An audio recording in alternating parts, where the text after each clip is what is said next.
제가 어릴 적에 종종 이 어른들로부터 이런 얘기를 들은 적이 있습니다. 목소리 큰 사람이 이긴다, 이런 얘기입니다. 그러니까 어떤 교통사고가 나거나 또 어떤 문제에 휩싸이거나 할 때 먼저 크게 소리부터 지르라는 것입니다. 여러분, 사실 이 말 뜻이 무엇일까요? 그들이 정당에서 이긴 게 아니라는 뜻입니다. 그럼에도 불구하고요, 목소리 큰 사람이 이겼다라고 생각하는 사람은요, 이 목소리 때문에 저들이 이겼다라고 착각하는 거예요. 여러분, 지금은 어떻죠? 지금 이런 말 합니까? 이렇게 말하지 않아요. 그죠? 지금은요, 오히려 목소리 큰 사람이 불리합니다. 왜냐하면 목소리를 높이는 이들은요, 자신이 지금 떳떳하지 못한 것을 감추기 위해서 속마음을 드러내는 것이기 때문입니다. 떳떳하잖아요. 그럼 목소리를 크게 높일 이유가 없습니다. 그렇게 싸울 이유가 없어요. 요즘엔 심지어 곳곳에 CCTV가 있습니다. 지금 여기도요. 여기도 어디 있어요? 어디 있지? 저기 어디 있어요. CCTV가 저 뒤에 있는데 교회 곳곳에도 CCTV가 지금 달려 있습니다. 블랙박스가 차마다 있습니다. 그래서 보면은 명백히 드러나는 사건임에도 불구하고요, 자신은 잘못이 없다고 큰 소리 치는 사람들이 있어요. 큰 소리 치면 칠수록 그것은 자신이 잘못한 사람이라고 더 목소리 크게 외치는 것과 다름없습니다. 제가 어릴 적에 길거리에 개들이 많이 돌아다녔습니다. 여러분 기억하세요? 이런 개들이 다니면 얼마나 좋겠어요. 근데 제가 어릴 적에 이런 개들은 돌아다니지 않아요. 주로 이런 개들이 돌아다닙니다. 그러니까 7살, 8살짜리 눈으로 볼 때는요, 이런 개들이 길거리를 활보하고 목줄이 어디 있어요? 그때 그냥 키우는 거죠. 다니면요, 너무 무서운 거예요. 제가 달리기를 좀 잘했습니다. 그래서 뛰는 데는 좀 일가견이 있는데 이런 개들을 보면 이렇게 움찔움찔하다가 무서워서 나 살려라 하고 막 도망쳤거든요. 그러면 개들이 어떻게 할까요? 어떻게 잘하세요? 여러분도 다 뛰어본 경험이 있는 것 같아요. 막 도망치면요, 개들이요, 무슨 일인가 하고 자기도 막 달리는데 엄청나게 뛰어와요. 더 빨리 뛰어와요. 더 빨리 뛰어와서 저를 빤하게 쳐다봐요. 그러면 8살짜리가 막 엉엉 울어요. 울면은 눈을 껌뻑껌뻑 뜨면서 왜 우는지 하고 되게 의아하게 이 개들이 바라봅니다. 그죠? 개들이 뛰지, 제가 뛰지 않으면 개들도 안 뛰어요. 제가 뛰니까 같이 뛰는 거예요. 근데 이제 우리나라는 이제 목줄을 하고 다녀야 되는 이제 법으로 정해졌기 때문에 그렇게 안 하면 안 되죠.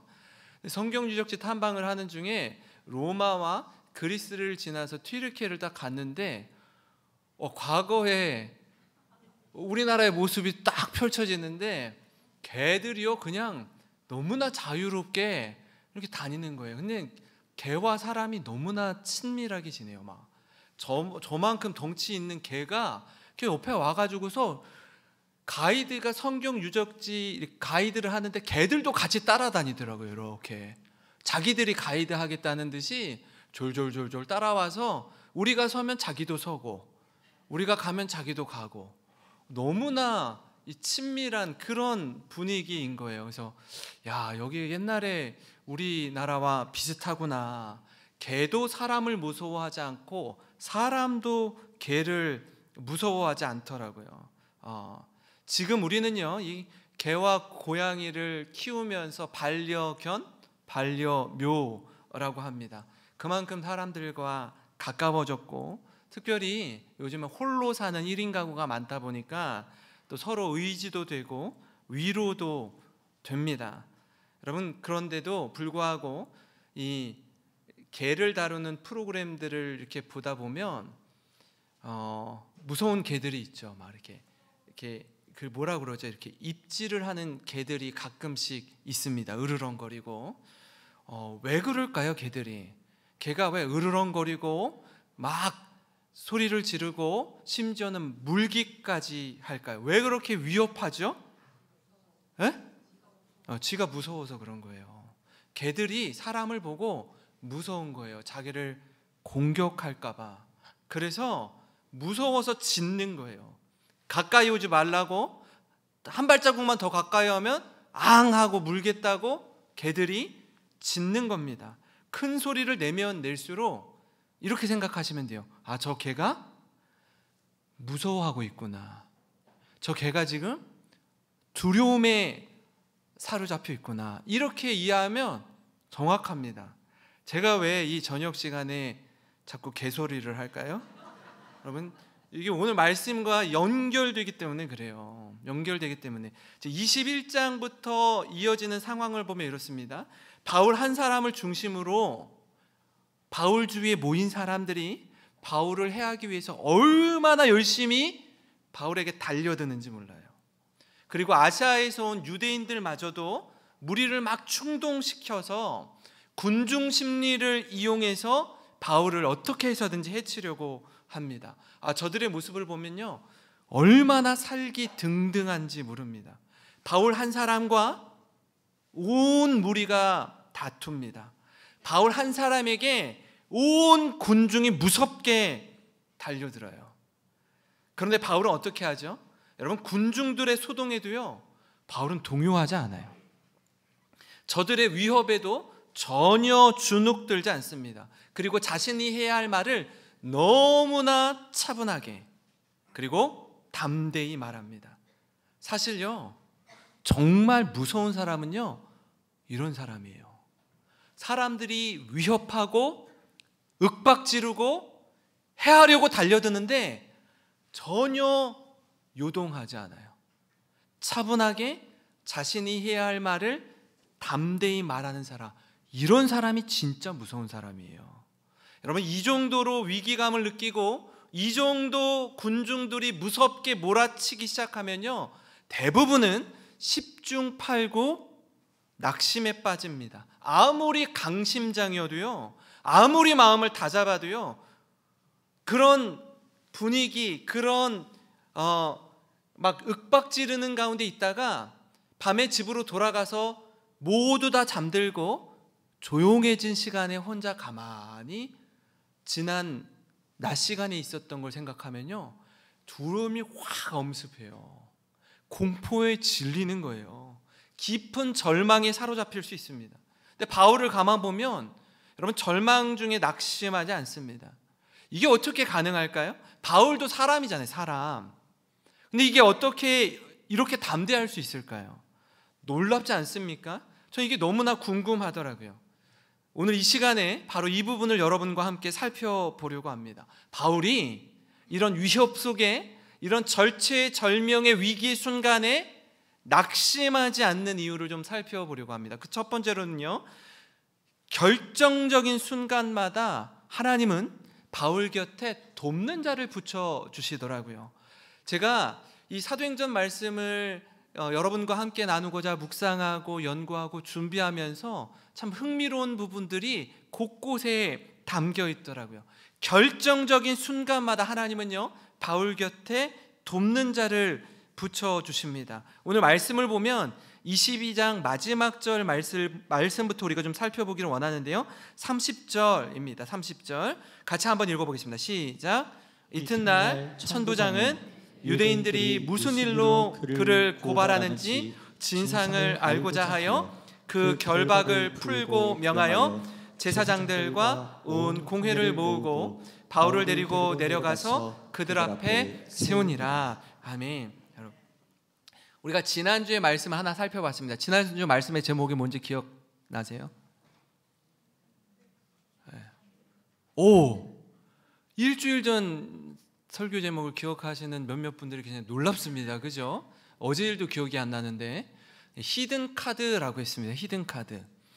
바울이 가지고 있던 히든 카드가 뭐였죠? 그가 로마의 시민권을 가진 사람이었다라는 거였어요.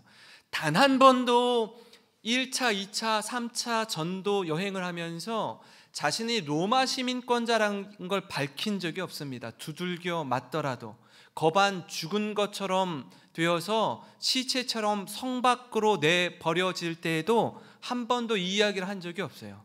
근데 이번에 지난주에 천부장 앞에서 그가 내가 로마 시민권자라는 사실을 밝히자 어떻게 하죠? 구속 상태에서 벗어나서 그가 수갑을 풀고 묶인 것을 풀고 자유인이 됩니다. 그리고 나서 신문을 봤는데 무엇 때문에 그런지 너무 궁금한 거예요. 그래서 이 천부장이 공회 앞에서 과연 바울이 무슨 잘못을 했기에 저들이 바울을 해하려고 하는 걸까라고 공회를 소집해야 되는데, 문제는 뭐냐면 천부장이 공회를 소집할 수 없습니다.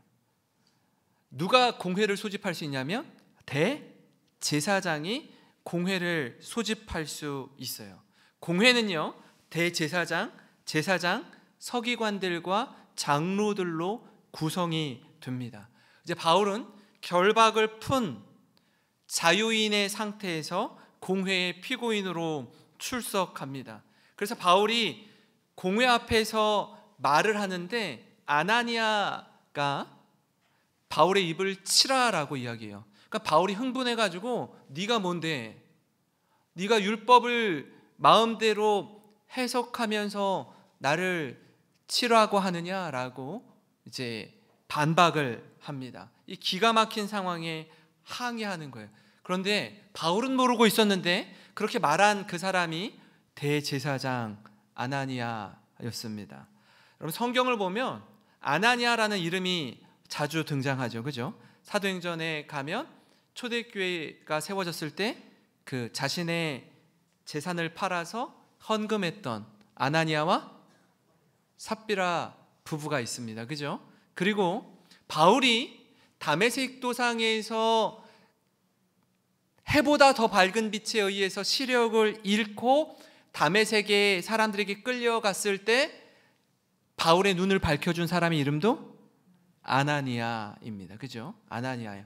오늘 말씀에도 대제사장 아나니아가 등장합니다. 그러니까 우리식으로 말하면, 우리나라 이름으로 말하면 철수, 영희 같은 아주 흔한 이름이 아나니아였습니다. 이 아나니아 이름의 뜻이요, 너무 좋아요. 하나님의 은혜라는 뜻입니다.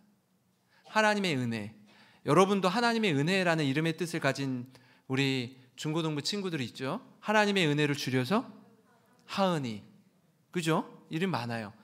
예수님의 은혜라는 이름을 줄여서 예은이. 우리 하은이도 있고 예은이도 있어요. 또 성령님의 은혜 이름을 줄여서 성은이. 이렇게 짓는 것처럼 아나니아도 당시에 아주 흔한 이름이었습니다. 여러분, 근데 이 바울도 그렇고요, 대제사장 아나니아도 그렇고요, 막 목소리가 격앙되어 있어요. 좀 흥분되어 있어요. 분위기가 심상치 않습니다. 공회를 열었는데 모인 무리들이요, 지금 아나니아를 비롯한 이 공회원들은 바울을 해하려고 하고, 바울은 이 디펜스, 변호를 해야 되는 상황입니다. 근데 가만 보니까 그 안에 누구도 있고 누구도 있냐면 바리새인도 있고 사두개인도 있습니다. 그러니까 사두개인은요, 사두개인의 출발이 되는 다윗 시대 때 대제사장을 했던 사람 이름이 사독이라고 있어요. 사독. 그 사독 대제사장의 그 계열을 이어서 나온 그 귀족 제사장 가문의 출신들을 일컬어서 사두개인이라고 합니다. 그러면 바리새인은요? 바리새인은 우리식으로 말하면 평신도 지도자, 순장님 그룹, 경건주의를 따르는 자들의 무릎. 이쪽은 제사장 그룹, 이쪽은 평신도 그룹의 지도자들이었습니다. 근데 둘의 신학적인 관점이 좀 달랐어요. 오늘 성경을 보니까 뭐라고 되어 있죠? 사두개인은 부활도 천사도 영도 없다라고 하고, 바리새인은 부활과 영과 천사가 다 있다라고 믿었습니다. 여기에 충돌이 일어나는 거예요. 왜요? 바울은 사두개인이었어요? 바리새인이었어요? 바울은 어디에 속했어요? 바리새인이었어요. 바리새인 중에 바리새인이요, 히브리인 중에 히브리인이요. 율법으로는 흠이 없고, 율법을 가말리엘 문화에서 배웠고, 자기소개를 할 때 그렇게 한단 말이에요. 그러니까 바리새인이니까 바리새인으로서 자신이 지금 부활 문제 때문에 이렇게 소송에 걸려서 사람들이 나를 해하려고 한다라고 하니까 바리새인에 속한 사람들이 어떻게 해요? 가만 들어보니 바울은 문제가 없다라는 거예요. 바울은 무죄인 것 같다라고 얘기하는 거예요. 그러니까 사두개인 쪽에서 그렇지 않다라고 서로 분란이 일어나고 논쟁이 일어나는 것입니다. 여러분, 이 문제로 인해서 공회가 난장판이 되어버립니다. 사도행전 23장 6절부터 8절을 보면 그 차이를 우리가 읽을 수 있는데 한번 보세요. 바울이 그중 일부는 사두개인이요 다른 일부는 바리새인인 줄 알고 공회에서 외쳐 이르되 여러분 형제들아 나는 바리새인이요 또 바리새인의 아들이라 죽은 자의 소망 곧 부활로 말미암아 내가 신문을 받노라 그 말을 한즉 바리새인과 사두개인 사이에 다툼이 생겨 무리가 나누어지니 이는 사두개인은 부활도 없고 천사도 없고 영도 없다 하고 바리새인은 다 있다 함이라. 여러분, 이 신학적인 문제에 있어서 충돌이 일어나는 거예요. 다툼이 일어납니다. 사실 바울을 해하기 위해 모였는데 가만 보니까 바리새인 편에서는 바리새인 중에 바리새인인 이 바울을 지키고자 이렇게 노선을 갈아타는 거예요. 마음이 바뀐 겁니다. 근데 사두개인들은 가만두려고 하지 않아요. 여기에 충돌이 일어나는 겁니다. 9절과 10절을 한번 같이 읽어보겠습니다. 시작. 크게 떠들세 바리새인 편에서 몇 서기관이 일어나 다투어 이르되 우리가 이 사람을 보니 악한 것이 없도다. 혹 영이나 혹 천사가 그에게 말하였으면 어찌하겠느냐 하여 큰 분쟁이 생기니 천부장은 바울이 그들에게 찢겨질까 하여 군인을 명하여 내려가 무리 가운데서 빼앗아 가지고 영내로 들어가라 하니라. 아멘. 이 바리새인과 사두개인들의 다툼 속에 이 고래 싸움에 뭐가 터져요? 새우등이 터지는 것처럼 새우가 이제 바울인 거죠. 바울이 찢겨질까 해서 천부장이 가만 보고 있다가 이거 자칫 잘못하면 바울이 크게 다치겠는걸 하고 어떻게 해요? 바울을 빼서 자신들의 로마 진영 영내에 그를 보호하고자 쏙 빼가요. 그리고 나서 그 다음날 다시 공회를 열려고 그렇게 바울을 지켜줍니다. 근데 여기에서 참 흥미로운 게 있어요. 그게 뭐냐면 중요하고 결정적인 순간마다 이 천부장이요 저는 바울의 수호천사 같은 거예요. 이상하게 무슨 문제만 생기면 천부장이 바울을 지켜줘요. 이게 의도한 건지 의도하지 않은 건지 모를 만큼 이 중요하고 또 위기의 순간마다 바울을 따로 빼어서 영내에 이렇게 보호하고 있거든요. 여러분, 하나님은요 이상하게도 놀랍게도 결정적인 순간마다 돕는 자를 붙여주십니다. 바울에게 그 사람은 천부장이었습니다. 바울이 예루살렘에 도착해서 지금까지 몇 차례의 위기가 있었습니다. 그리고 다음 주에 나눌 말씀도 마찬가지거든요. 또 천부장이 지켜주는데 여러분, 바울이 예루살렘에 도착해서 위기 때마다 그를 지켜준 사람은 천부장이었습니다. 오늘 우리가 지금 23장을 읽고 있는데 21장을 가면 이렇습니다. 30절부터 34절을 제가 한번 읽어드릴게요. 온 성이 소동하여 백성이 달려와 모여 바울을 잡아 성전 밖으로 끌고 나가니 문들이 곧 닫히더라. 그들이 그를 뭐 할 때? 죽이려 할 때에 온 예루살렘이 요란하다는 소문이 군대의 누구에게? 천부장에게 들림에 그가 급히 군인들과 백부장들을 거느리고 달려 내려가니 그들이 천부장과 군인들을 보고 바울 치기를 그치는지라. 이에 천부장이 가까이 가서 바울을 잡아 두 쇠사슬로 결박하라 명하고 그가 누구이며 그가 무슨 일을 하였느냐 물으니 무리 가운데서 어떤 이는 이런 말로 어떤 이는 저런 말로 소리치거늘 천부장이 소동으로 말미암아 진상을 알 수 없어 그를 영내로 데려가라 명하니라. 영내는 로마의 군인들이 모인 진영, 이 예루살렘 성전에서 너무 많은 이슈들이 일어나고 이 유대인들을 잠잠하게 하기 위해서는요, 예루살렘 성벽 주위에 이 로마의 군대가 머무르고 있는 이 영내, 이 캠프가 있었습니다. 그곳은 요새와 같고 일반 유대인들이 범접할 수 없는 공간이었어요. 그리로 데리고 가서 바울을 쇠사슬로 결박한다라고 하지만 지금 바울 죽이려고 달려는 거 아닙니까? 그죠? 거기에서 쏙 빼내어 가는 거예요. 그를 지켜주는 겁니다. 그리고 그에게 말할 수 있는 기회를 주잖아요. 헬라어로 천부장과 이야기를 하고 히브리어로 자기가 이스라엘 백성들에게 자신이 만난 예수 그리스도에 대해서 복음을 전하는 기회를 얻는 것 아닙니까? 그러니까 복음을 전하다가 또 어떤 일이 일어나죠? 못 듣겠다 이거예요. 더 이상은 못 듣겠다, 바울이 하는 말을. 또 다시 그를 해치겠다라고 할 때 이렇게 말합니다. 사도행전 22장 22절부터 24절인데요. 이 말하는 것까지 그들이 듣다가 소리질러 이르되 이러한 자는 세상에서 없애버리자. 살려둘 자가 아니라 하여 떠들며 옷을 벗어 던지고 티끌을 공중에 날리니 누가?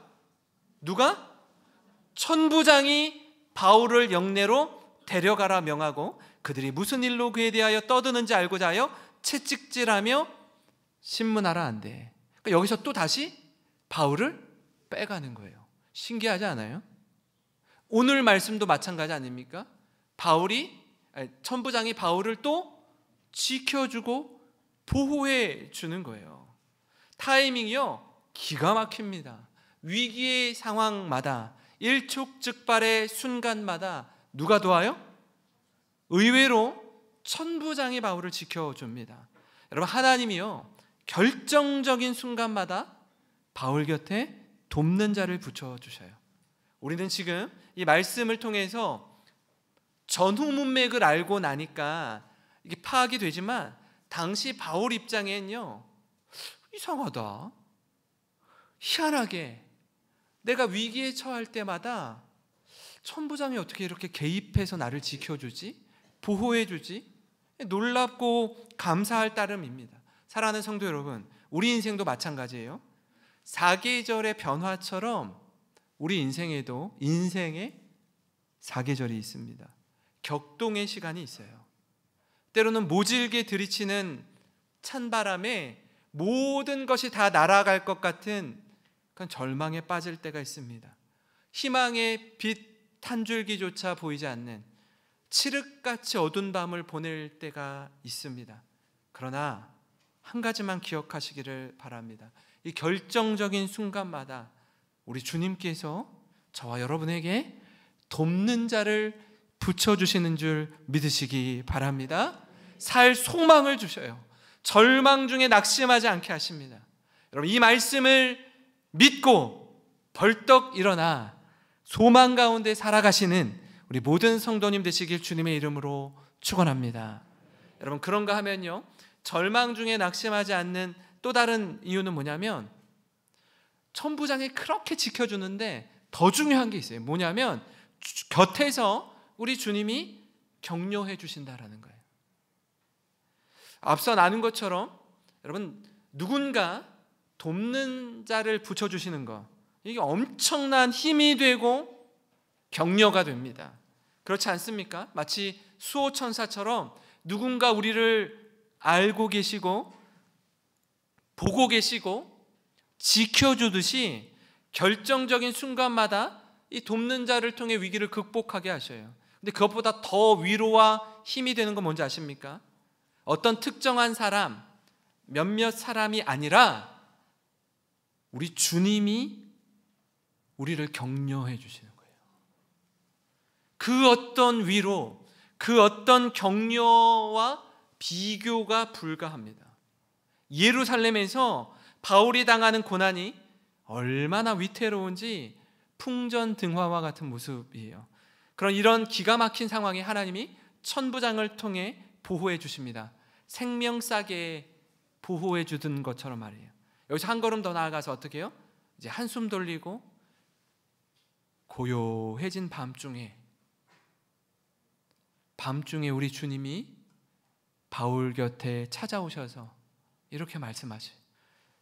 여러분, 오늘 이 밤 이 한 말씀만 붙드셔도 좋습니다. 우리 한번 같이 읽어보겠습니다. 23장 11절입니다. 같이 읽습니다. 시작. 그날 밤에 주께서 바울 곁에 서서 이르시되 담대하라. 내가 예루살렘에서 나의 일을 증언한 것 같이 로마에서도 증언하여야 하리라 하시니라. 아멘. 아멘. 그날 밤이 어떤 날 밤이에요? 오늘 낮에 정신이 하나도 없고 엄청난 소동이 있던 그 밤에 바리새인과 사두개인들이 치열하게 논쟁이 있던 그 밤에, 그 사이에서 새우등 터지듯이 자신이 찢겨 죽을 뻔한 그 밤에 고요한 중에 주님이 찾아오셔서 바울 곁에 서서 이렇게 말씀하십니다. 담대하라. 담대하라. 내가 예루살렘에서 나의 일을 증언한 것 같이 로마에서도 증언하여야 하리라. 너 여기서 죽지 않아. 여기가 끝이 아니야. 너 나의 복음을 들고 로마에서도 동일하게 증언할 사람이야 라고 말씀해 주는 거예요. 담대하라. 담대하라. 저는요, 이 말이 얼마나 힘이 되고 소망이 되는지 모릅니다. 여러분, 그렇지 않습니까? 지금 바울의 마음이 얼마나 힘들겠어요, 그죠? 담대하기는커녕 절망 가운데 낙심천만한 상황입니다. 잠이 오겠습니까? 두려움에 사로잡힐 만한 상황이에요. 그런 중에 주님이 곁에 서서 얘야, 담대해, 힘내, 낙심하지 마라, 내가 너와 함께하마, 이렇게 말씀해 주시는 거예요. 이보다 더 큰 힘과 위로가 없습니다. 여러분, 이처럼 바울의 선교 여정 가운데 이런 일들이요, 곳곳에서 제법 있었어요. 예루살렘에서만 있지 않았습니다. 고린도에 가면요, 이 아크로 고린도라는 곳이 있습니다. 저희가 이번에 다녀왔는데 고린도, 그 아크로 고린도까지는 올라가지는 않았어요. 네, 저 멀리서 이렇게 바라보면은 이 아크로라는 말이 이렇게 높은 꼭대기, 산 꼭대기 이런 뜻이에요. 그러니까 아크로폴리스, 뭐 아크로 고린도 하면 저 꼭대기 위에 엄청난 미의 여신인 아프로디테의 신전이 저기에 있습니다. 이 신전은요, 여사제들을 통해서 매춘이 성행했습니다. 자신들과 이 성관계를 가지면 너희가 거룩해진다, 너희 피가 거룩하게 된다. 그러니까 한창 이 고린도가 성행했을 때는요, 이 여사제가 1000명 이상 있었다라고 이야기하고 있습니다. 그렇게 음란하고 문란한 도시에 바울이 복음을 전하면서 그곳에서 브리스길라와 아굴라 부부를 만납니다. 그리고 데살로니가에서 복음을 전하다가 3주 만에 도망치고 쫓겨나서 실라와 디모데가 데살로니가에서 헤어졌었는데 고린도에서 다시 만나기도 하죠. 그 고린도에서 복음을 듣고 회심한 사람들도 있었습니다. 그런데 참 정말 옹졸하고 치졸하게도, 그럼 바울이 복음을 전하는 곳마다 바울의 발자취를 따라서 바울을 추격했던 무리들이 있어요. 누구죠? 누가 자꾸 바울을 뒤쫓아요? 유대인들이 끊임없이, 바울이 계속 도망치거든요. 도망쳐서 도착한 도시에서 복음을 전하고 또 도망치고 하는데 계속 따라오는 유대인들이 있어요. 너무나 아이러니하지 않습니까? 이방인은 복음을 듣고 회개하고 돌아오는데 오히려 자신의 동족인 유대인은 어디를 가든지 바울을 비방합니다. 힘 빠지지 않겠어요? 낙심되지 않겠어요? 그때 주님이 환상 중에 이렇게 말씀하세요. 바울을 격려하시고 마음을 단단하게 하시는데요, 사도행전 18장 9절 10절을 우리 좀 다 같이 한번 읽겠습니다. 시작. 밤에 주께서 환상 가운데 바울에게 말씀하시되 두려워하지 말며 침묵하지 말고 말하라. 내가 너와 함께 있음에 어떤 사람도 너를 대적하여 해롭게 할 자가 없을 것이니 이는 이 성중에 내 백성이 많음이라 하시더라. 아멘. 여러분, 누구보다 무엇보다 우리 주님께서 말씀하시는 이 격려, 이 위로가 가장 큰 힘이 되는 거예요. 내가 너와 함께 있음에 어떤 사람도 너를 해하지 못할 것이다. 이 성중에, 이 고린도 이 성중에 내 백성이 많음이라 하십니다. 여기서 바울이 받은 새로운 소명이 있습니다. 그게 뭐냐면, 주님이 말씀하시기를 이 고린도에, 여기 그리스인데요, 고린도에 내 백성이 많대요. 더 이상 내 백성을 유대인으로 제한하지 않고 이방인을 내 백성이라고 합니다. 이 고린도에 내 백성이 많다라고 얘기해요. 사랑하는 성도 여러분, 낙심과 절망 가운데 사로잡힐 때에 하나님의 위로와 약속의 말씀을 꽉 붙드시기를 간절히 바랍니다. 여러분, 우리 주님은요, 실망한 바울에게 담대하라. 네가 지금 하고 있는 이 일이 허튼 일이 아니다. 절대로 실패한 일이 아니다라고 밤에 오셔서, 곁에 오셔서 말씀하십니다. 바울아, 힘내라. 안심해라. 여러분, 이 자리에 계신 성도님의 이름을 넣어서 우리 주님이 부르십니다. 제 이름을 넣어서 불러볼까요? 현웅아, 힘내. 안심해. 이 성중에 내 백성이 많이 있어. 절대로 낙심하지 마. 여러분, 이 주님의 격려와 위로와 힘을 얻는 우리 사랑하는 영생에 속한 모든 성도님 되시길 주님의 이름으로 축원합니다.